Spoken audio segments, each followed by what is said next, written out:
Guys मेरे जो 55 वाट का सोलर सिस्टम था उसको यूज़ करते करते लगभग 7 महीना हो गया है और इस 7 महीने में बहुत कुछ एक्सपीरियंस किया हूँ। और आप जो मेरा भाई लोग है इतना सारा कमेंट किए हो, मैं क्या ही बताऊँ, जितना हो सके मैंने रिप्लाई दिया हूँ। बट जो कमेंट बहुत रिपीटली आ रहा था उसके ऊपर आज बात करूँगा। जैसे कि पहला क्वेश्चन आप लोग बहुत सारे किए हैं, मेरे पास भी एक 50 वाट का पैनल है, उससे मैं कितना एच का बैटरी चार्ज कर सकता हूँ। एक क्वेश्चन बहुत बार बार आ रहा था।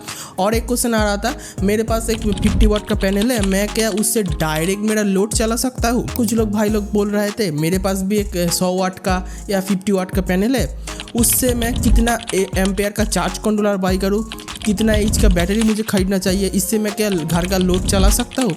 तो ये जरी सारी जो क्वेश्चन है बहुत ही रिपीटली आ रहा था।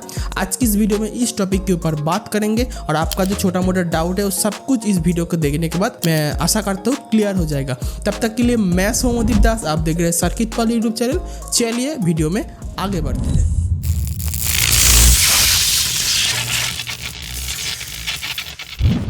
गाइस तो सबसे पहला क्वेश्चन अगर आपको बता आप लोगों ने किया है, मेरे पास एक 50 वाट का पैनल है या फिर 100 वाट का पैनल है, उससे मैं डायरेक्ट लोड चला सकता हूँ। तो इस चीज़ को समझने के लिए सबसे पहले आपको बता देता हूँ, जो हमारा 12 वोल्ट या 24 वोल्ट का जो पैनल मार्केट में मिलता है उससे थोड़ा हायर वोल्टेज पैनल से निकाला जाता है। जैसा कि अगर मान के चलते मेरे पास एक 12 वोल्ट या 50 वाट का पैनल है, तो उसको अगर ओपन सर्किट वोल्टेज आप टेस्ट करने जाओगे तो वह 20 से लेकर 22 वोल्ट तक मिलता है। और अगर धूप नहीं रहता है तो मिनिमम 17 वोल्ट रहता ही रहता है और हाईएस्ट 22 वोल्ट तक जाता है। और जो एम्पेयर आता है वो पैनल का वाटेज के अनुसार तकरीबन 2.5 या 2.6 एम्पेयर आता है। तो ऐसा करके थोड़ा हायर वोल्टेज पैनल से निकाला जाता है। ये क्यों होता है? क्योंकि हमारा जो 12 वोल्ट का बैटरी है उसको चार्ज करने के लिए थोड़ा हाई वोल्टेज देना पड़ता है। मतलब 12 वोल्ट बैटरी को चार्ज करने के लिए 14.4 से लेकर 15 वोल्ट तक देने पड़ता है। अगर पैनल से ही वोल्टेज कम आएगा तो बैटरी कैसे चार्ज होगा? इस वजह से ही हमारा जो पैनल का जो ओवरऑल वोल्टेज है थोड़ा ज़्यादा निकाला जाता है। अगर मान के चलिए आपका लोड है 12 वोल्ट का, एक 12 वोल्ट का एलईडी बल्ब मान के चलिए, उस बल्ब को अगर 12 वोल्ट से थोड़ा ज़्यादा दोगे तो वो फ्यूज हो जा सकता है।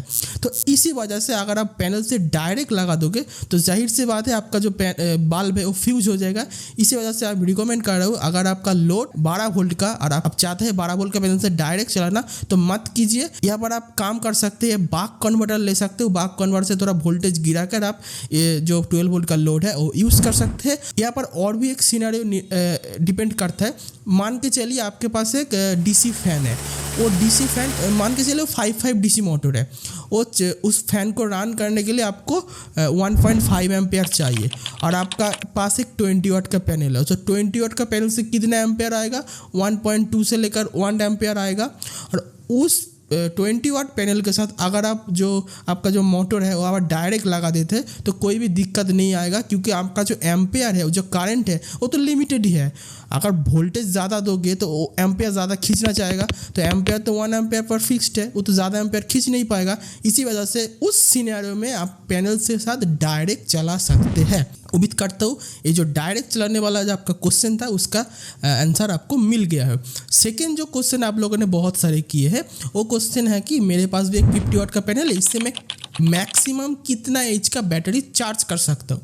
देखिए ये डिपेंड करता है आप कौन सा वाला चार्ज कंट्रोलर यूज़ करते हैं।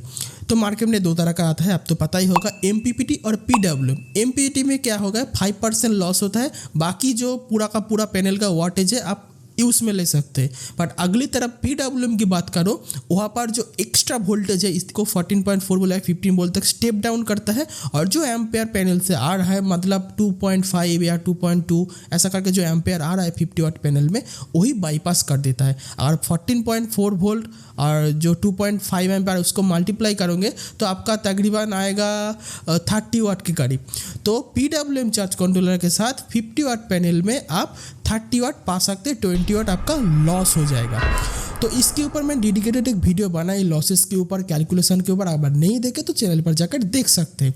तो जो क्वेश्चन था मैक्सिमम कितना एच का बैटरी आप चार्ज कर सकते हैं। तो अगर आपके वहाँ पर 6 घंटे या 7 घंटा धूप रहता है, आपका 50 वाट पैनल से 30 वाट मिल रहा है और 30 वाट को अगर 7 घंटा से मल्टीप्लाई कर देंगे तो लगभग 200 वाट के करीब आता है। तो मैं मान के चलता हूँ एक 50 वाट पैनल एक दिन में 200 वाट आवर जनरेट करता है। और इस 200 वाट आवर को अगर 12 से मल्टीप्लाई कर दोगे तो आपका जो एज निकलता है वो 16.6। मतलब सीधी सी बात है, आप 55 वाट या 50 वाट सोलर पैनल के साथ अगर PWM चार्ज कंट्रोलर यूज़ कर सकते हैं तो वहाँ पर मैक्सिमम आप 16.6 एम्पियर का बैटरी चार्ज कर सकते हैं। उम्मीद करते हो सेकंड जो आपका क्वेश्चन था इसके आंसर आपको क्लियर हो गया। थर्ड जो क्वेश्चन आप लोग किए हो, मेरे पास भी एक 50 वाट का पैनल है, उससे क्या मैं मोबाइल चार्ज कर सकता हूँ? सीधी सी बात है, आप क्या बैटरी या चार्ज कंट्रोलर अगर यूज़ करोगे तो चार्ज कंट्रोलर में इनबिल्ट रहता है मोबाइल चार्ज करने का, बट वो मैं रिकमेंड नहीं करूँगा क्योंकि बहुत ही स्लो चार्ज करता है। अगर आप हो सके तो एक मार्केट से बाक कन्वर्टर खरीद सकते हो, बाक कन्वर्टर से आपका मोबाइल चार्ज कर सकते हैं। बट वहाँ पर भी थोड़ा बहुत रिस्क आ जाता है क्योंकि हमारा जो पैनल का वोल्टेज है वो अप डाउन होता है, सोलर के अनुसार अप डाउन होता है। तो कुछ कुछ बाक कन्वर्टर होता है कि अगर सर्टेन लेवल से वोल्टेज गिर जाता है तो वो वाला बाक कन्वर्टर वोल्टेज बहुत बूस्ट कर देता है, वो ठीक से स्टेप डाउन नहीं करता। तो इस वजह से मैं रिकमेंड नहीं करूँगा बाक कन्वर्टर से मोबाइल आपका जो सेंसिटिव कंपोनेंट है उसको चार्ज कीजिए। इसके ऊपर भी एक डेडिकेटेड वीडियो लाऊंगा। तो उसके बाद आप लोगों को क्वेश्चन आ रहा था, मेरे पास भी एक 50 वाट पैनल है, मैं इस पर कौन सा वाला चार्ज कंट्रोलर पेयर करूँ? देखिए, एक 50 वाट का पैनल की अगर बात करूँ उसका मैक्सिमम जो एम्पेयर आता है वो 2.2 से लेकर 2.6 तक। तो PWM की बात करूँ 300 या 400 रुपये में मिल जाएगा।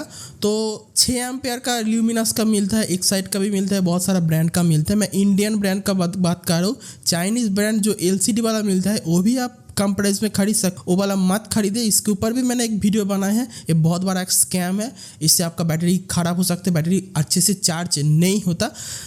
कोशिश कीजिए इंडिया वाला जो ब्रांड है जिस पर आप रिपेयर कर सकते हैं उसको खोलकर वो वाला परचेस कीजिए। आपका जो एफिशिएंसी है बहुत ही अच्छा होगा, आपका जो लाइफ है वो भी अच्छा होगा, आपका बैटरी वाला लाइफ है वो भी बहुत अच्छा होगा। तो मैंने मेरा सिस्टम के लिए एक 10 एम्पेयर का ल्यूमिनस का चार्ज कंट्रोलर यूज़ किया है। आप चाहे तो 6 एम्पेयर चार्ज कंट्रोलर भी यूज़ कर सकते हैं 50 वाट पैनल के साथ। तो थर्ड जो क्वेश्चन था उसका आंसर आपको मिल गया है। और बहुत कुछ वीडियो आने वाला है क्योंकि मेरा जो सिस्टम है 7 महीना हो गया, मैंने पहले भी बताया। और इसका जो बैटरी बैकअप है वो गिरते बहुत ही कम हो गया है। मतलब आप मान के चलिए पहले मेरा 14 घंटा बैकअप दे रहा था, अब मुझे 3 से 4 घंटे में पूरा बैटरी का डेड हो जा रहा है। तो इसको मैंने कैसे ठीक किया हुआ और किन किन चीज़ों को आपको ध्यान में रखते, किन किन बैटरी को आपको नहीं लेना है, उस वीडियो में बात करूंगा। वो सारे वीडियो देखने के लिए अगर आप सोलर पैनल में इंटरेस्ट है तो प्लीज़ चैनल को सब्सक्राइब कीजिए। और इस वीडियो को अगर अच्छा लगे तो प्लीज़ एक लाइक कर देना, दोस्तों के साथ शेयर कर सकते हैं। तब तक के लिए जय हिंद।